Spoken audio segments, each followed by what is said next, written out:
Number 1. Hidden. I don't exactly remember how old I was when the story took place.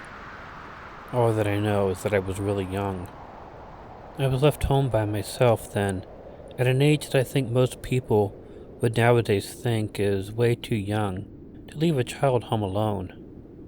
But with my family, it really was not that out of the unusual. I didn't live in an area that most people would consider living out in the country. We were in a house that was maybe 20 minutes away from the nearest town. And once you got off the asphalt road, you were maybe about 10 minutes driving on the dirt road before you came to our house. So it wasn't too far out. But it was set in a hilly area, and our house was at the bottom of one hill.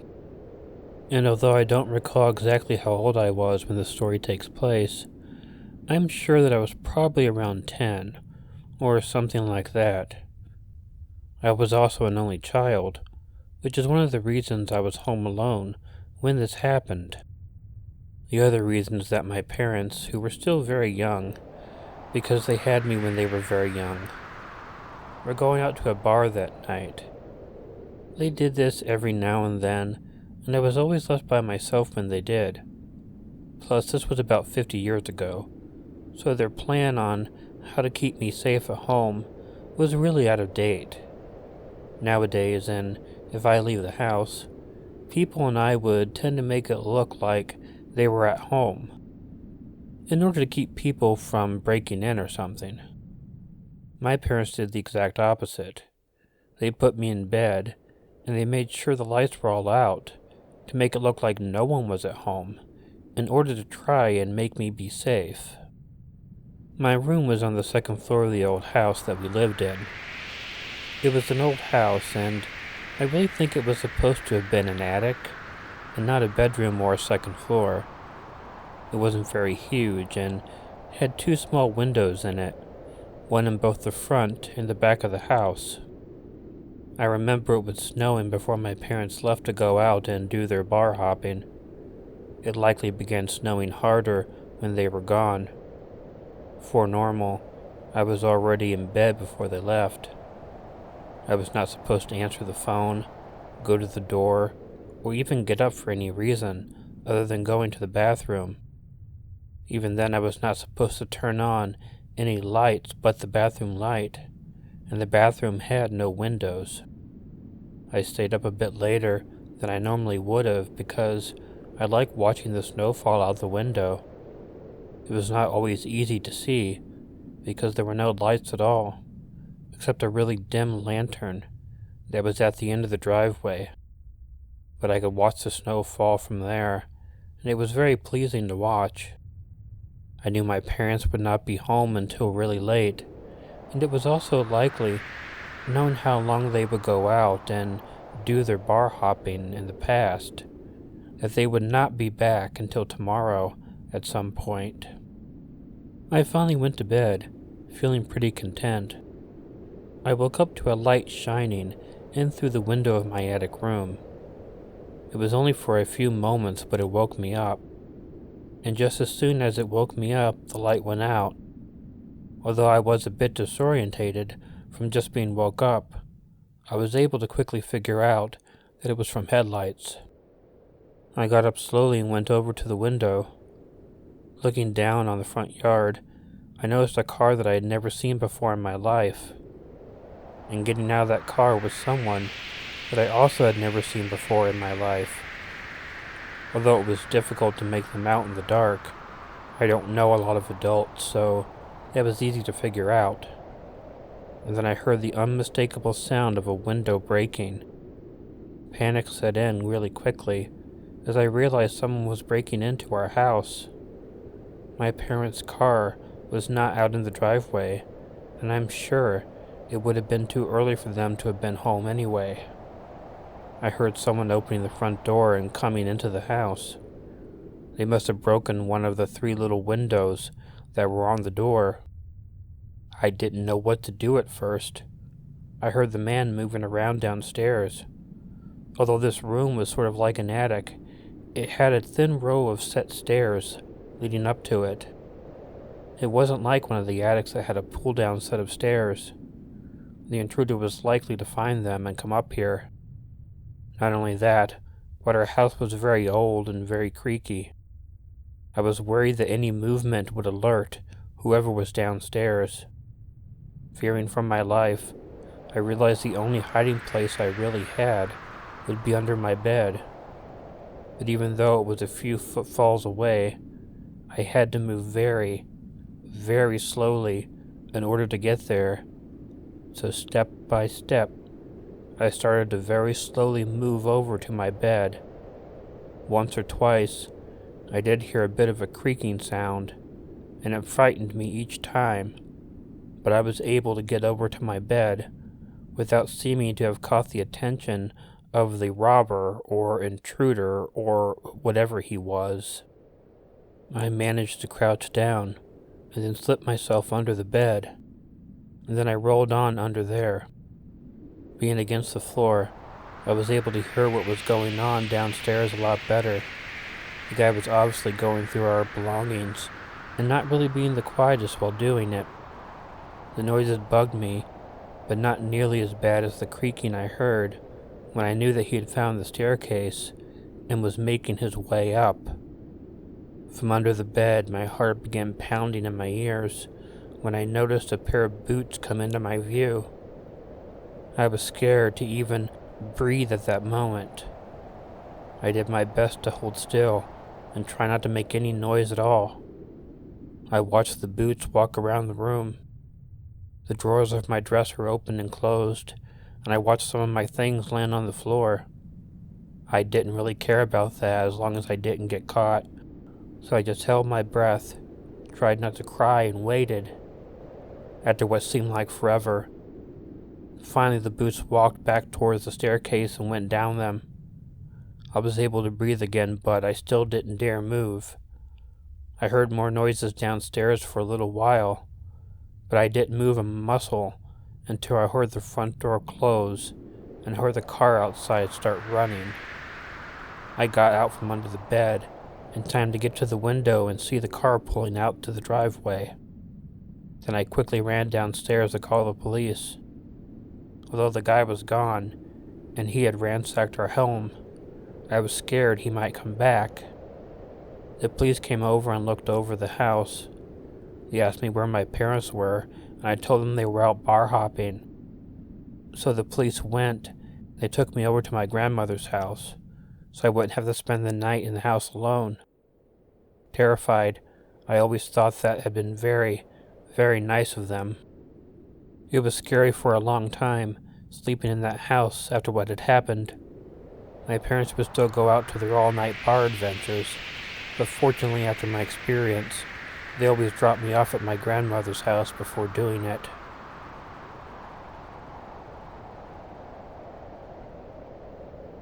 Number 2. Ice Storm. This happened when I was 13 years old. We lived on the top of a hill pretty far away from civilization. I liked it, really. It was fun to have acres and acres to travel on and explore. I had lived in the South when I was a bit younger, so when we lived in Ohio, I experienced a different winter than usual. I had never seen snow before. The first time it was such an interesting experience. I enjoyed it quite a bit. But that was absolutely nothing like the ice storm. Now, first of all, I didn't even know that was a thing. It was amazing to watch, but what was mostly amazing was what it was like afterward. Everything was covered in inches of ice. It was truly a winter wonderland. I watched the sun glittering everywhere. It was so beautiful that I just had to go out and explore. I mean, it was a totally different world. It was hard walking, and I almost slipped and fell on the porch. So I went and I got my cleats so I would not be falling. We lived on nearly an acre of property that was fenced off from the woods, but I didn't want to really go out there. I walked out to the end of our very long driveway and decided to walk down the hill on the gravel road. It was very, very neat. It was like an ice coating for everything. It was hard walking down the road, and the hill that we lived on was pretty high. It was not too steep, so I was able to get down the hill without falling down. When I was down to the bottom of the hill, I walked over to a fence when I felt myself begin to slip. So I started walking pretty close to the side of the road. Then right at the bottom of the road, the strangest thing happened to me. I finally slipped big time and tried to grab the fence that was on the side of the road. The fence, just like everything else, was completely covered in ice. My hand came down hard on the ice fence, which was so sharp it sliced most of the way through the palm of my hand. I fell on the ground. It was surreal at first. The pain didn't come on me immediately, which in retrospect I figured was because of the ice. I'm not really sure, but the whole thing was a big bloody mess. I don't know how long I was sitting in the ditch on the side of the road, just trying to process what was going on. When I finally examined my hand, the shock and terror set in. I don't really want to explain in too much detail about what my hand looked like, but it very nearly had been sliced in half and completely off. It looked like the only thing that was holding it together by the skin and a little bit of muscle. It was so bloody that it was hard to tell, but it really was holding on by a thread. I tried getting up. I fell a couple times due to the ice and to not being able to use my hand to pull myself up. After a very difficult time, I was able to finally make it to my feet. And then there was the problem of not knowing what to do to protect my hand as I was trying to get back to my house. I was bleeding and terrified. I might have been in shock, I don't know, but I tried cradling my hand some way and walking back up the slippery hill. I absolutely can't tell you what I was thinking because I was so scared of what had happened. With a great deal of struggle and maybe a whole lot of luck, I made it up to the driveway of my house. I had been lucky to have not fallen because, if I had, I would have tried to brace my fall with my hands, and I don't even want to think or imagine what sort of pain and damage that would have done. I staggered down the long driveway and then into the house. If I thought my reaction was bad, my mom's was downright terrifying when I heard it. My father heard it, and when he saw my hand, he went and grabbed the first aid kit and applied some bandages and other things to keep my hand together and to try to control the bleeding. I don't want to really explain the whole process because even thinking about it all these years makes me wince as I'm telling this. Suffice to say that he just got me prepared and then drove me to the hospital. The drive was long and agonizing. Not only were we far away from the hospital, but the roads were making it take even longer to get there. I did my best to just fight through the pain, which had gotten worse, knowing that eventually it would be over. They were able to save my hand, but it took a lot of work to do. Even now, I'm clenching my fist thinking of this story as I am retelling it. I might have been scared to death of going out and doing much of anything right after an ice storm, but I guess that shouldn't be too surprising.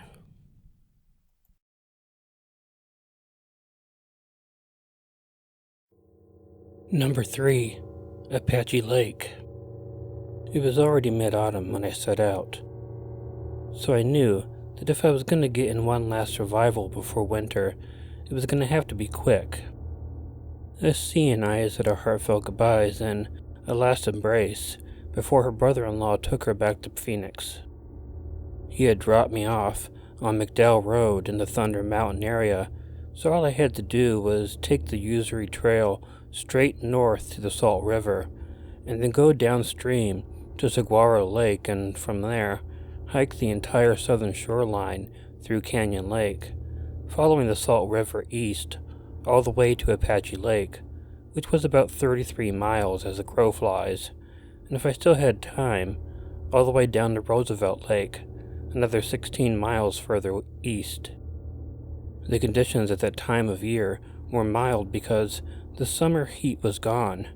The intense monsoon moisture, but no rain, had passed and the nights were cool, perfect conditions for hiking all day, from sunup to sundown, and getting enough rest through the longer nights to plod on the next day, sometimes for as much as 14 hours straight. It was going to take, or so I calculated, about 2 to 3 weeks to complete, which would have put it around December by the time I got back to civilization. Survival meant bringing enough food to last for a few days, and then slowly acclimating to what you can find via foraging, scavenging, and fishing, and that was determined by what was available at that particular location and time of year. Sunhour and desert foods like mesquite beans, beaver-tail cactus, saguaro fruit, wild amaranth seeds, sunflower seeds, dandelions, yucatori flower pods, etc., were still available if you knew where to look, and the fishing was almost always excellent. There were bass, crappie, catfish, trout, bluegill, etc. The Arizona Fish and Wildlife stocked every year. But because of the most severe drought seen in decades, the water levels were too low to stock. Nonetheless, it made catching whatever was left, sometimes even with your own two hands, a whole lot easier. To me, survival always meant moving in the general direction of the goal, rather than sticking to maps. To me, that was, and still is, the whole purpose. To kind of let the powers that be, animal, vegetable, mineral, or spirit guide you, not only to essential food sources, but also to some pretty amazing encounters along the way. At the end of the third day out, I ended up hiking longer than I should have, because I wanted to reach Canyon Lake before it got too dark, and I found myself back to back with the setting sun, the night cold creeping in, and face to face with 8 great horned owls, sitting all together in what looked like a council, in a small mesquite tree overlooking the vast Sonoran Desert hundreds of feet below. I stopped about 30 feet from them, looking and waiting respectfully, while they only stared at me, neither of us making a sound. They were equidistant from each other, and not at all surprised to see me. I felt glad having them there because I knew from previous experience that a single great horned owl usually meant caution or danger. 8, on the other hand, meant something else, which I will tell you more about later. Naturally, I greeted them and told them I was just going to continue on past them in search of a campsite. But they just blinked and stared. Because the tree was so small, barely able to contain them all, I marveled at how they managed to balance so perfectly without moving. Because of the size of the tree and the rocks around it, some of them boulders, I had to jump and balance just to get around them. After one leap from boulder to boulder, I discovered that where I landed put us almost at the same height, and because of the composition of the terrain, rock strewn with sand dirt, saguaro cactus, shin daggers, a kind of spined succulent, cat's claw, a hook thorn understory tree similar to an acacia, whose roots were encased in caliche, a subsurface like hardened clay. I had to squeeze past to within a few feet of a few of them. They neither flinched nor flew, so I took that to mean whatever was ahead of me was as important for them to remain stationary and alert, as it was for me to remain cautious and alert, and to pay close attention to everything around me. Looking back one last time after I cleared the area, I realized that none had turned around, and all were facing the same direction, as though their duty was to wait, as long as there was still light, for anyone else to warn against proceeding any further. Moving on, with the sun now melting in the horizon, I came to a clearing that enabled me to look out onto what was a fast diminishing day, a fast encroaching night, and the wide open desert, all the way back to Phoenix, I mused, when I picked up, along with the earthy cool smell, a distinct scent of cat, mountain lion. Moving cautiously, picking my way through the rock debris so as not to alarm or scare anyone, I came to a dense thicket growing out of and along a rock wall. By then the sun, or what was left of it, was casting its golden refractive rays one last time, sifting through the briars, enabling me to see a distinct entrance that, once I got down on my hands and knees, allowed me to peer in, and finally pull myself along in a kind of thorny tunnel with a bright red gold source for light. Having left my backpack hanging from a dead mesquite branch a short distance from the entrance, I crawled on, some distance, and then shimmied the rest of the way to the lair. The last ebb of sun briefly revealed white deer bones and rib cages, accompanied by the strongest big cat urine I'd ever endured. I took that as my cue to get the hell out of there, and slowly, because it was too narrow to turn around, backed my way out, all the way to the entrance. I didn't see the lion, but I knew it couldn't have been far. I remembered the owls. Collecting my backpack, I cautiously and quietly moved further south, with only an occasional, furtive glance back the way I'd come. By now, it had to have either already known, or would eventually know, of my having visited its shelter, and because I'd done nothing to threaten it, I was convinced it wouldn't threaten me. I'd had close encounters with cats, bears, elk, moose, etc. before, so I knew that because I meant them no harm, they meant me none either.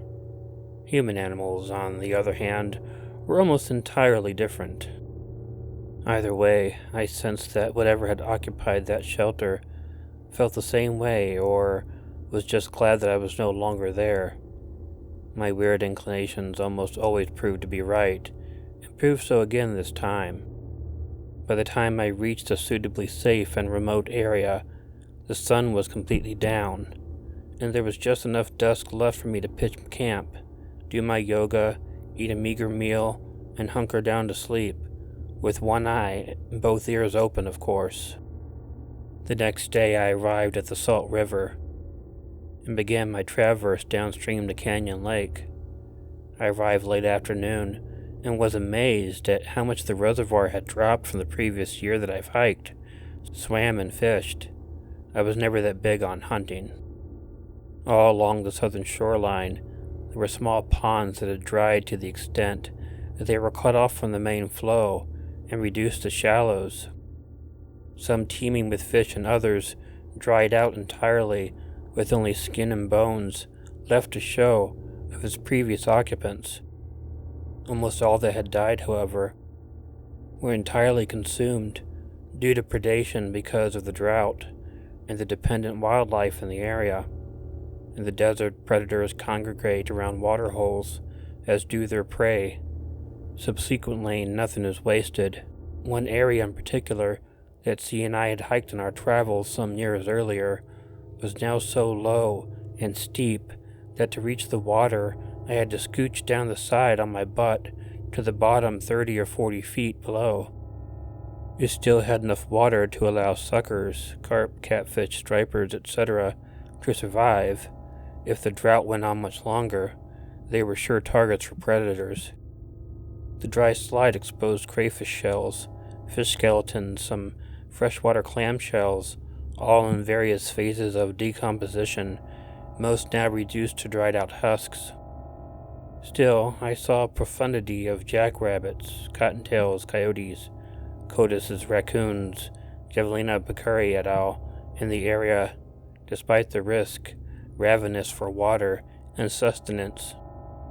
Some days later, while investigating more dry or dying lake beds, I was standing at the edge of a lake, on what was previously the shoreline, when I heard a rustling sound and rockfall along the cliff behind me. I got to the edge to look out over the sprawling desert, some 1,200 feet below, and still didn't see anything until I heard and saw rocks of various sizes pinging off some of the larger boulders below. While tracing the mini avalanche, I discovered almost directly under me, about 30 or 40 feet below, a hollow. I got down on my knees and looked down over the edge and could just make out a mountain lion female trying to hide under the outcrop. Her camouflage was so perfect, I almost missed seeing her at all.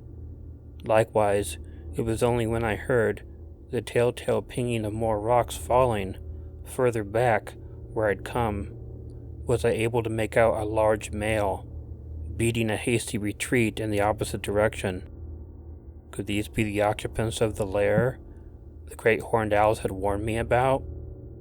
I talked to the female and told her not to worry, because I was leaving the area and to please not hurt herself trying to get away, and that she had nothing to be afraid of from me. Once I moved away from the edge and began heading further back towards the lake, I heard her scrambling like all get out, and looking back one last time, I discovered, to my delight, that she had rejoined what I took to be her mate further on. He was there to accompany her, and together they disappeared into the rock.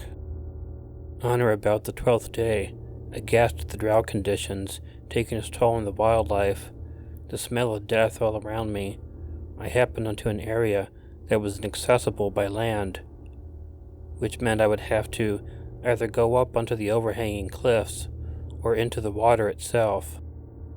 Because I had anticipated there would be places where I wouldn't be able to climb, I'd brought a small inflatable raft, not large enough for me, per se, but large enough to accommodate my gear so I wouldn't get wet. As I proceeded further towards the Apache lake, I used the raft, along with climbing, to connect to other dead or dying pools of water rapidly evaporating in the drought. Once, on a brilliantly clear and cool morning, I decided to cross the water.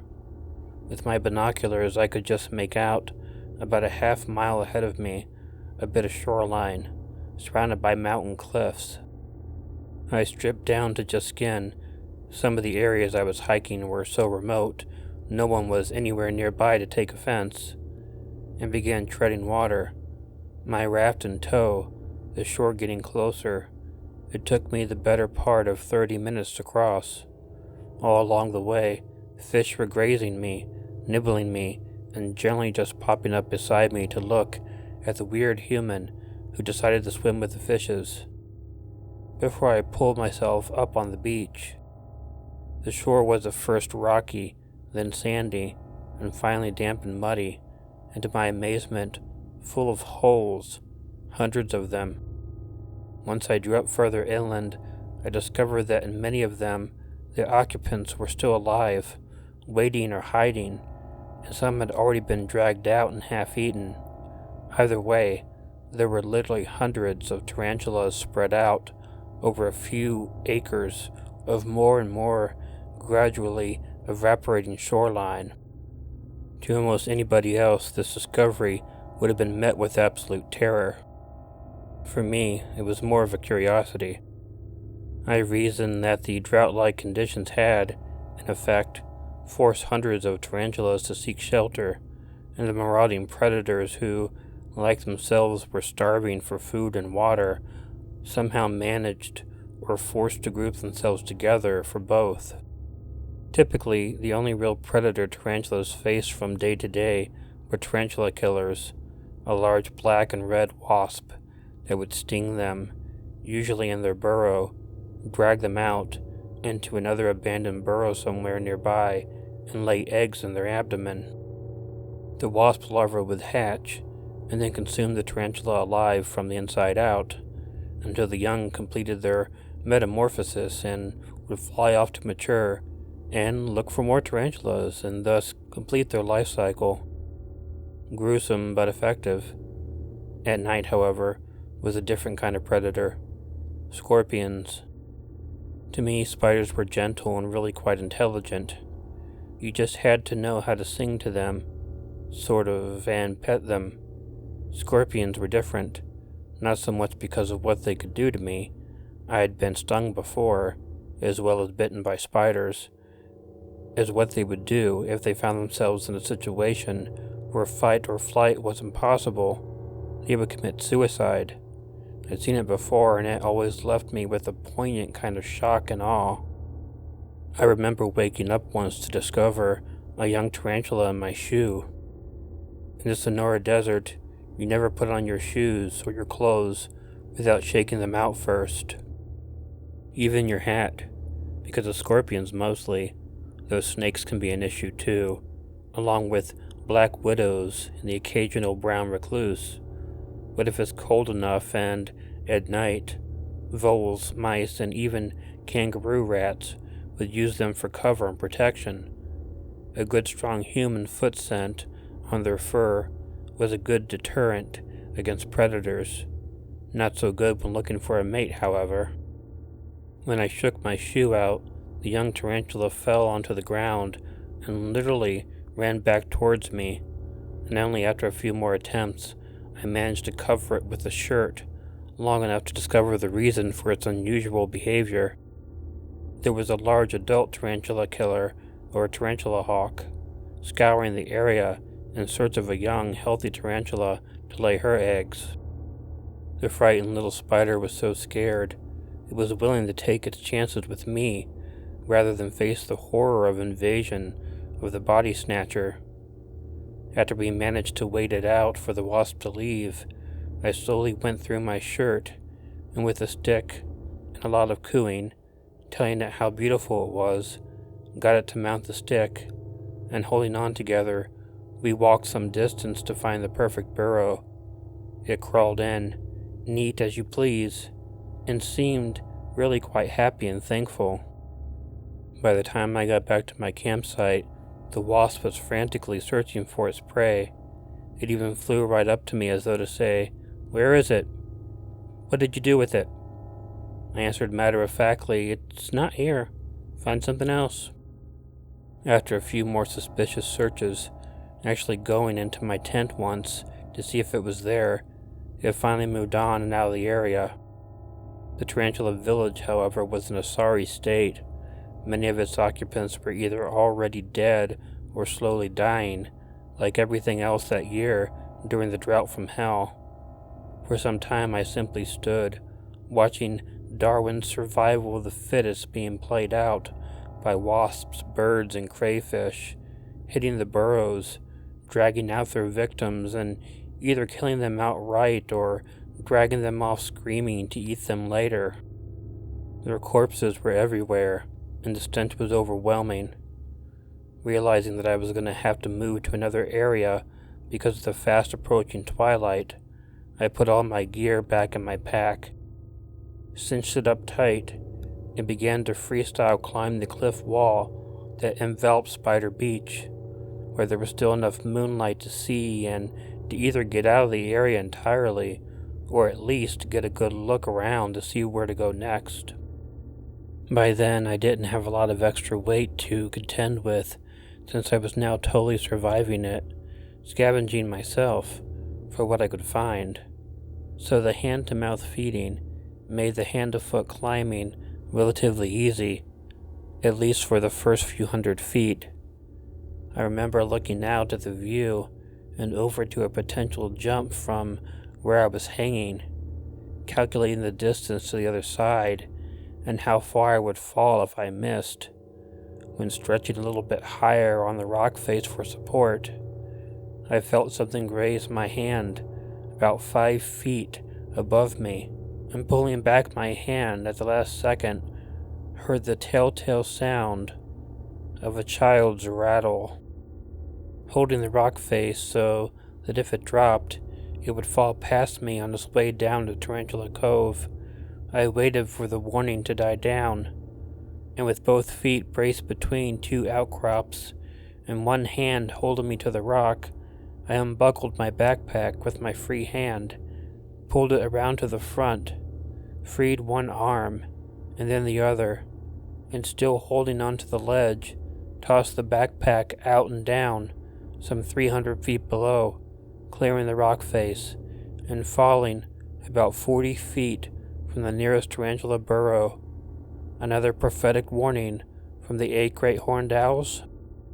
By the time I got down and back onto Arachne Beach, the burrow-covered floor was in complete shadow, and the cool coming off the lake, with the absence of any of the daylight predators, afforded all the tarantulas time to come out to feed and drink, or whatever tarantulas do during the worst drought in Arizona I'd seen in my entire life. Interestingly enough, they gave me a wide berth as they scurried here and there. They must have heard about my heroic exploits with one of their fellows, so they didn't bother me at all. They didn't even threaten me by raising their 2 front legs, exposing their mandibular fangs as a warning.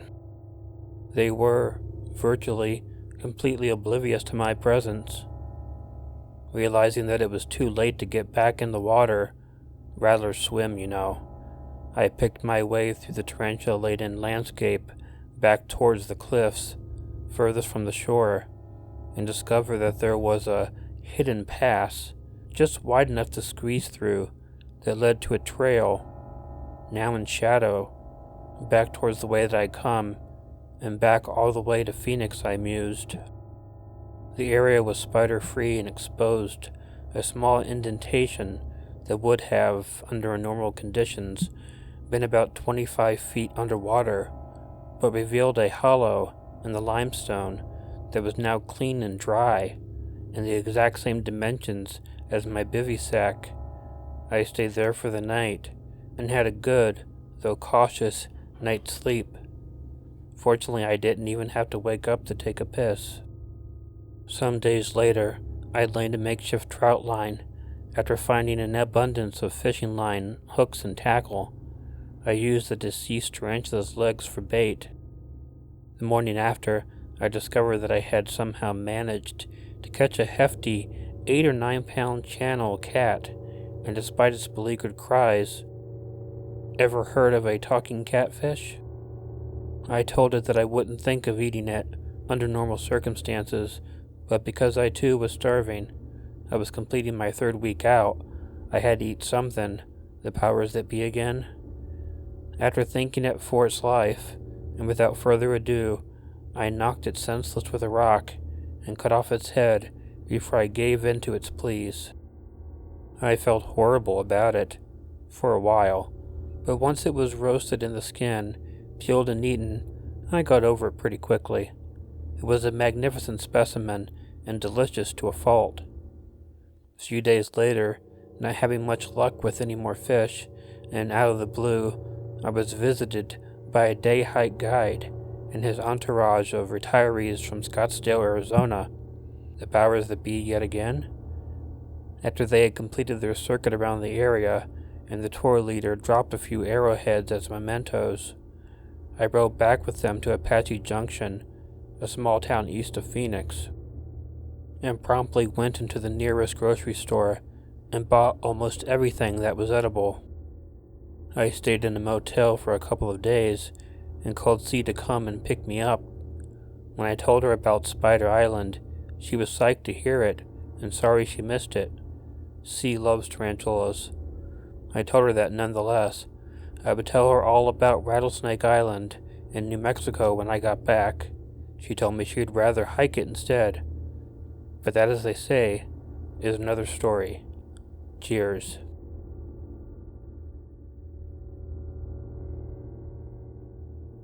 Hey y'all, Killer Orange Cat here. If you like this video, please let me know by hitting the like button. If you're not already subscribed to Killer Orange Cat, please feel free to click the subscribe button and bell below, or click the icon of Ichigo the cat that will appear at the end of this closing. Leave me a comment, and share this video with someone you think might enjoy it. If you have an original story you'd like narrated on Killer Orange Cat, please email it to the address included in the description. But most importantly, don't forget to make sure to check in your closet and check under your bed, because you never know where a Killer Orange Cat might be hiding. Good night.